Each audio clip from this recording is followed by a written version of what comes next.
coming today, and welcome to St. John's Children's Hospital.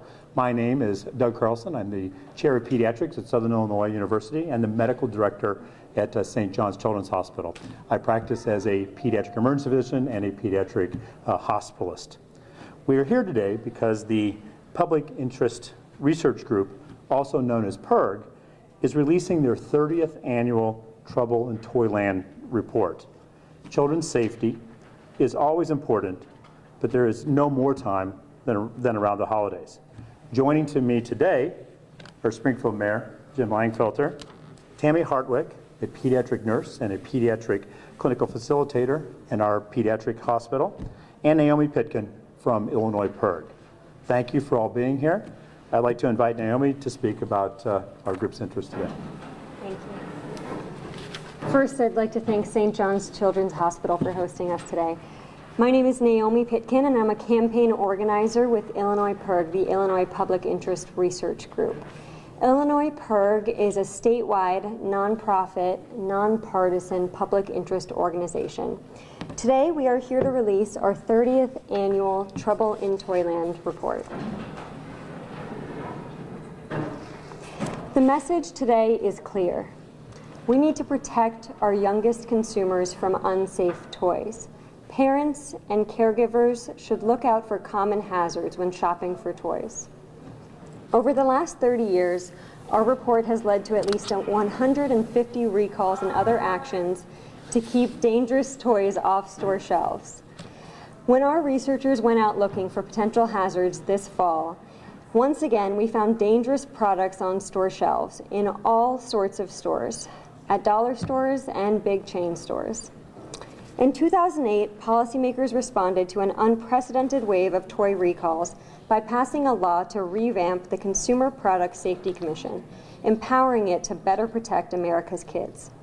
In addition to expanding the tiny CPSC's budget and staff, the new law gave the Commission more tools to speed recalls of dangerous toys, including a publicly accessible database of potential hazards called saferproducts.gov, which went live in 2011. It banned toxic metals and certain phthalates from many types of toys and children's products, and required mandatory testing of toys and other children's products by manufacturers. But there are still products out there that fail to meet these important safeguards, and some standards need to be even stronger to fully protect our children. I want to demonstrate 4 potential hazards that Illinois PIRG researchers found in stores and online in the past month. First, toxic hazards in toys, then choking hazards, magnetic toys, and noise hazards. Some of the most dangerous toy hazards posed by toys are invisible, and that's because some of them contain toxic substances, like heavy metals and chemicals called phthalates. Toxic chemicals called phthalates pose potential hazards.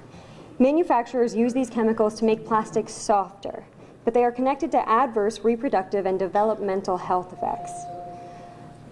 Once again, it's children who are most vulnerable to these health effects.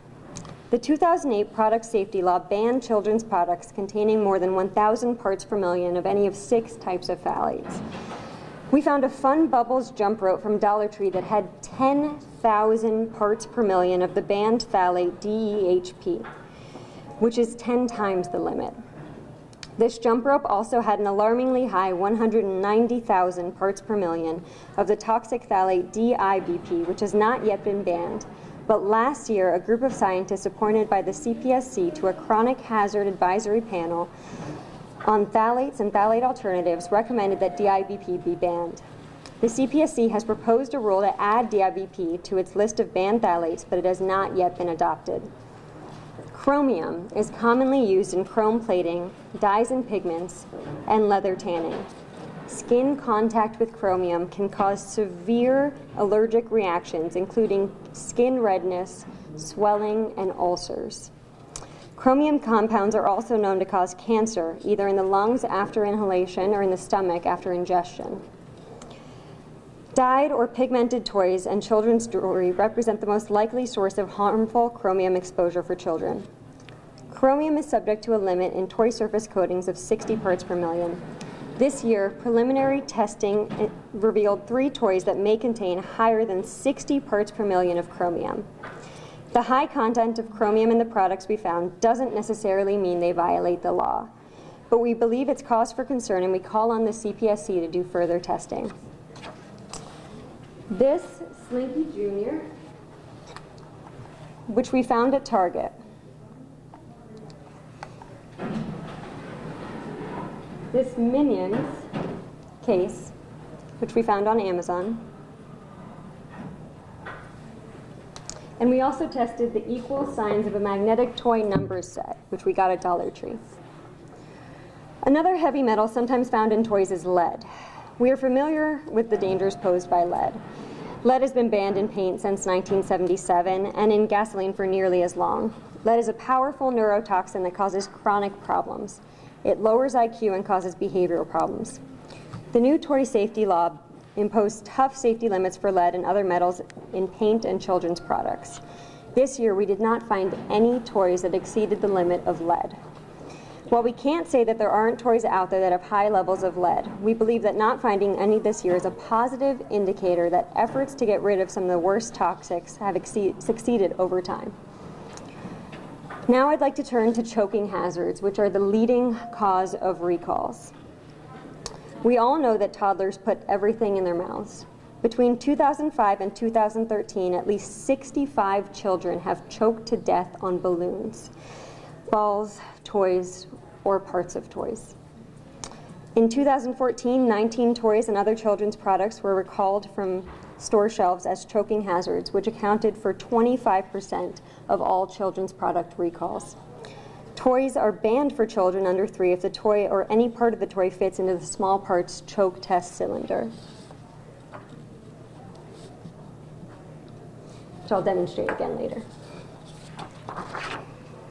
The law, in place since 1994, also requires a prominent warning label for toys for kids between 3 and 6 if they contain small parts. We found several toys, such as a Disney Pixar Whiplash Racer, which we found at Marshall's, with incorrect or missing warning labels. We also found unlabeled small balls. Note that small balls are subject to a different test. They have a more stringent requirement, actually. It's a 1.75-inch diameter test than small parts, which is a 1.25-inch diameter test. We found this Magic Toys baseball and football at the Dollar Tree, which fits into this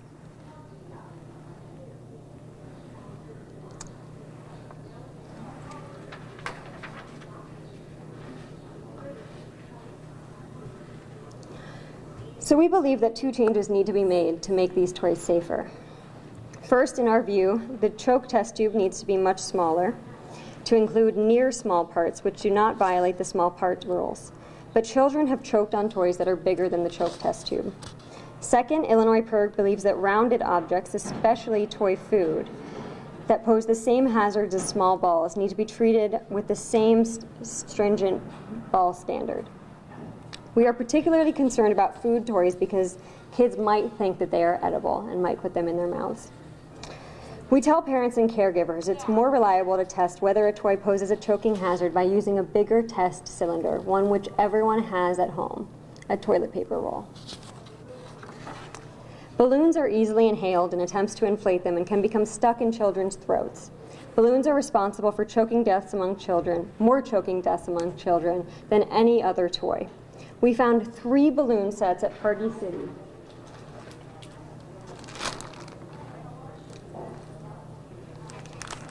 Three balloon sets at Party City, which do have the required label indicating that they are not suitable for children under 8.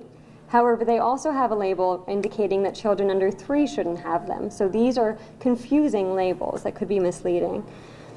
So now I'd like to talk about magnetic toys. I don't have any with me, but they are a very strong potential hazard. First, we want to commend the CPSC for its recent ban on the sale of sets of small, powerful magnets like buckyballs, which are about the size of BB gun pellets. We also want to show you the continued dangers that magnetic toys pose, which were not included in the ban. These magnetic toys are made with extremely strong magnets, so they can pose severe internal damage if more than one is swallowed. Nearly 80% of high-powered magnet ingestions require invasive medical intervention, either through an endoscopy, surgery, or both. In comparison, only 10 to 20% of other foreign body ingestions require endoscopic intervention, and almost none require surgery. Between 2009 and 2013, the CPSC estimates that high-powered magnets caused approximately 2,900 emergency room treated injuries.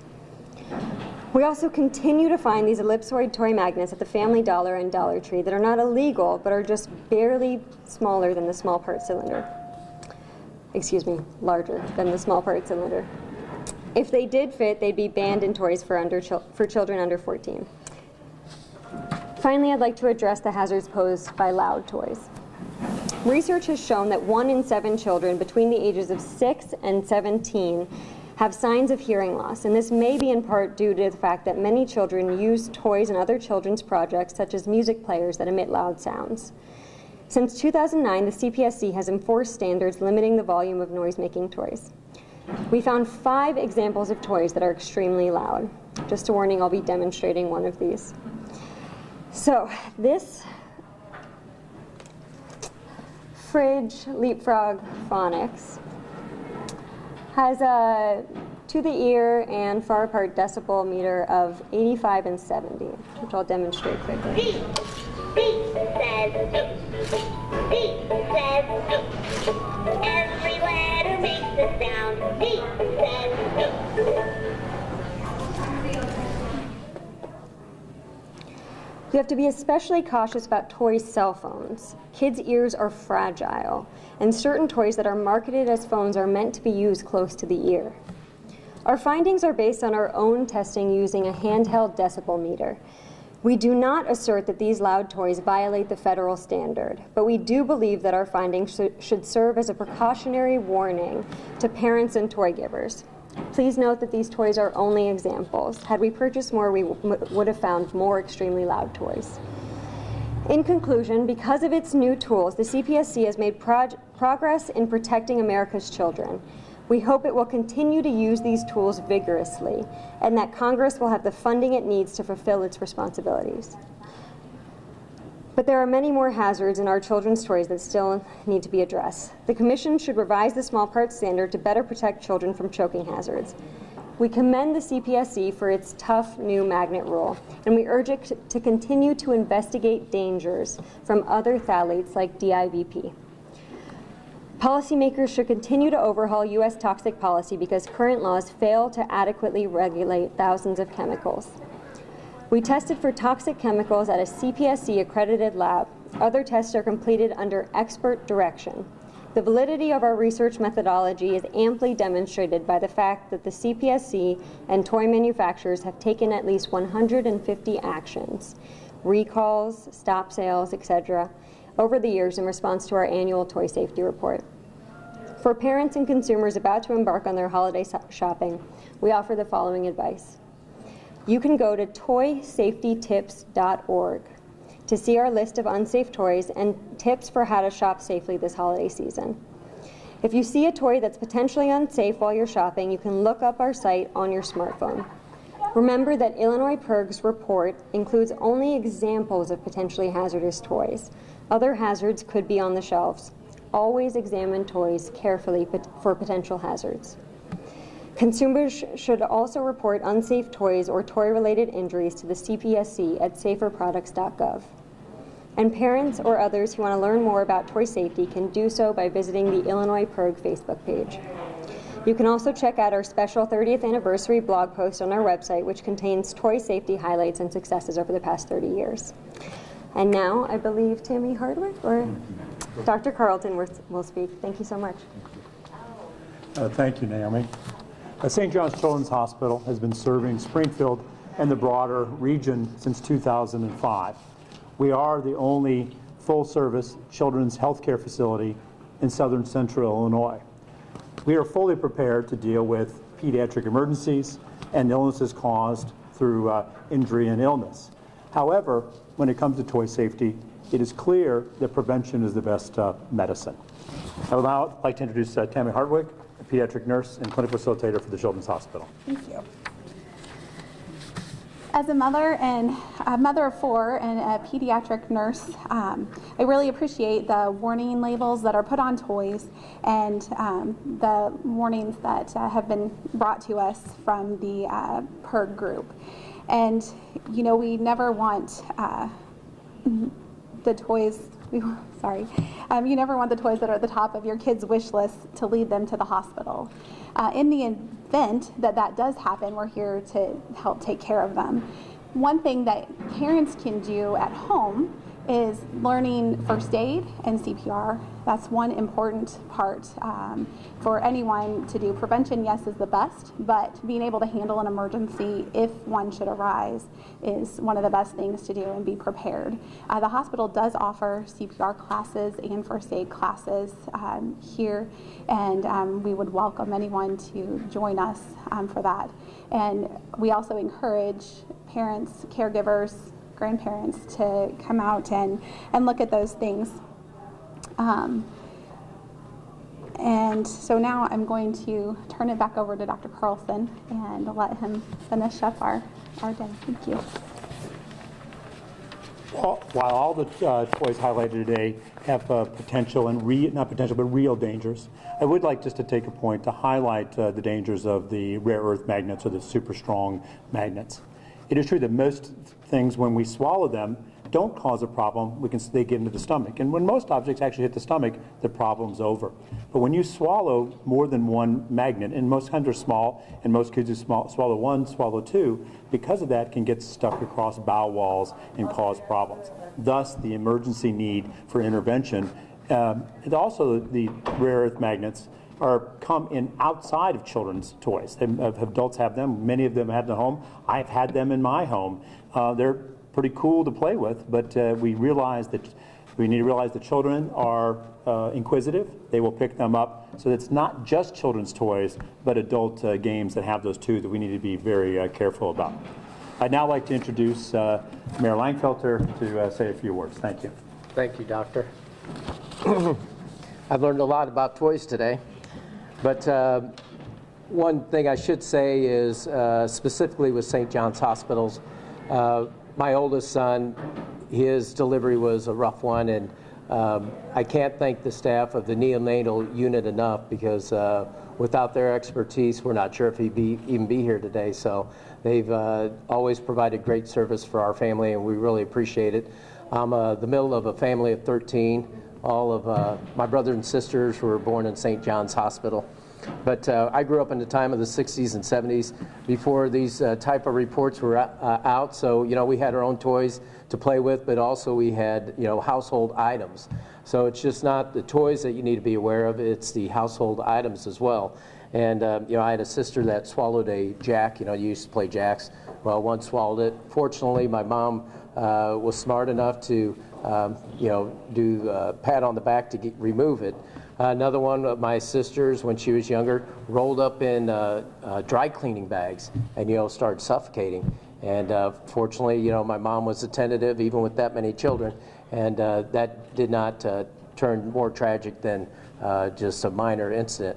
And then for myself, you know, I used my imagination. I used to play Robin Hood with a coat hanger. And I don't know how I did it, but when I was younger, I got a coat hanger stuck in my mouth. So I ended up having to drive to the hospital, St. John's Hospital, and they had to, you know, call in one of the nurses to actually remove the hanger from my mouth. But I remember that to this day because it was a traumatic experience. You know, now with my brothers and sisters, you know, we reminisce and we laugh about it. But those are incidents that could have turned tragic, and that's what's important about the research that's being done, so you don't have those fun times turn into tragic times. So, you know, I'd like to applaud not only St. John's Hospital, HSHS, but also the Illinois Public Interest Research Group for all their hard work in putting out this report, because really the holidays are special times, but we want to make sure that they are safe for everybody. So pay attention not only to the toys, but also to your household items to make sure that your holiday things are safe. And for myself, I kept a lot of the old toys for my children. And so now, especially with the small balls, you collect those ones that bounce real high. I guess I'll have to throw all those out because I'm sure they're a lot smaller than what those are.